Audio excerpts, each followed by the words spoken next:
Hello, everyone, and welcome back.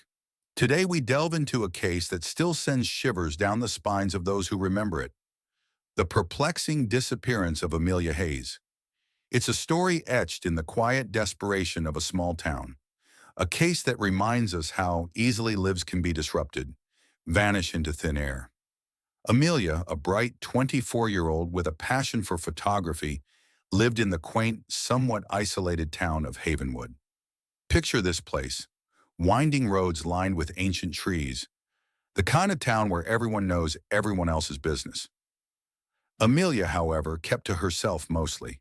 She worked at the local library, but her real love was the world she captured through her lens, the hidden beauty of her surroundings.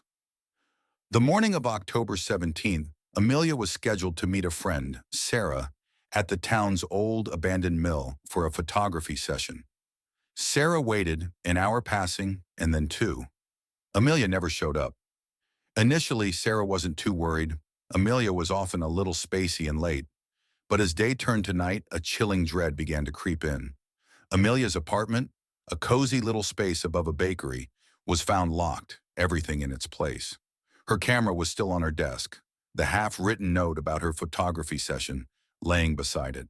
There were no signs of forced entry, no indication of a struggle. It was as if she had simply evaporated.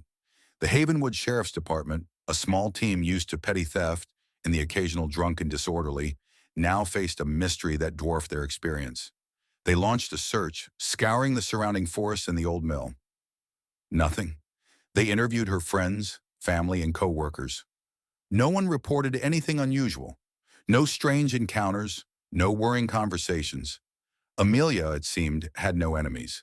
But as the days went by, the town's initial shock shifted into fear, and gossip began to spread like wildfire.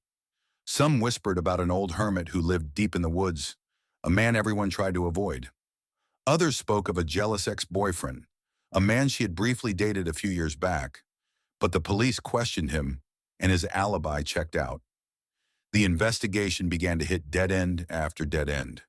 They retraced Amelia's last known movements, which led them to the local cafe, where she was last seen buying coffee, and then back to her apartment, which was still in order. The police investigated her digital footprint, finding no alarming messages, no secret online presence. The only thing of note was her passion for capturing the essence of nature. Weeks turned into months, and the case of Amelia Hayes faded from the front page of the local newspaper. But in the hearts of the residents of Havenwood, the mystery lingered. They hadn't forgotten her. There were still missing posters taped to shop windows, their edges curled and faded with the passing of time.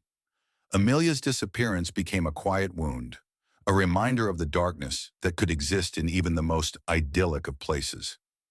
Years passed, and no one knows what happened to Amelia. The case went cold, an open file, a permanent question mark on the community.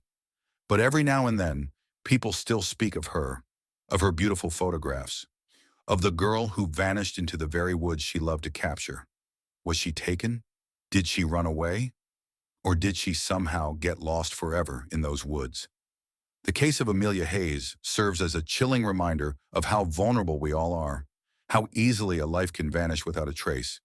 This is our case today, the mystery of Amelia Hayes and the haunting silence left in her absence. What do you think may have happened to her? Let me know in the comments. Thank you for watching, and I'll see you in the next video.